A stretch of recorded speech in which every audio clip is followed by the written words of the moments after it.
అమ్మలేదు. కాకపోతే అప్పుడు ఉన్నది ఏంటంటే తాగడానికి తగిన అందుబాటులో లేకుండా చేశాడు. రాత్రిపూట్లు ఎప్పుడు పడితే అప్పుడు తాగడానికి బెల్ట్ షాపులు లేవు, బ్రాండ్ లేవు అనే ఫీలింగ్ తప్పించి ఎక్కువ రేటుకి అమ్మే పరిస్థితి లేదు. ఇంకోటి వాళ్ళ కుటుంబాల్లో వాళ్ళు కూడా పెద్దగా ఫీల్ కాల, ఎందుకంటే తాగి తందనాలు ఆడి కొంపల్ని నాశనం చేయలేదు, చాలా వరకు కంట్రోల్లో ఉంది. ఎందుకని 1-2కి మించి అమ్మకూడదని పెట్టడం కానీ ఇట్లాంటి వాటి వల్ల ఇప్పుడు ఆ కుటుంబాలే గగ్గోలు పెడుతున్నాయి. ఇవాళ ఎవరికి చేతికి డబ్బులు రావట్లేదు.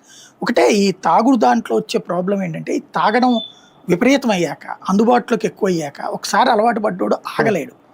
వీడు ఈ వచ్చిన సంపాదన అంతా తాగుడికి పోతుంది, పిల్లల చదువులు పక్కకి వెళ్ళిపోతాయి, అట్లాగే అనారోగ్యం పెరిగిపోతుంది.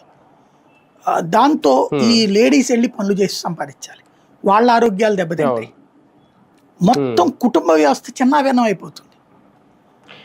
ఈ దందాను, ఈ వసూళ్లను దాచేసే ప్రయత్నం జరుగుతుందా గత కొద్ది రోజులుగా? దాచేయడం ఏం కాదు, ఎదురు దాడి చేస్తున్నారు. దాయడం అంటే తెలియనివ్వకుండా చుట్టం, ఈ 2 రోజులు షాపులు ముయ్యంటారా అని చెప్పడం.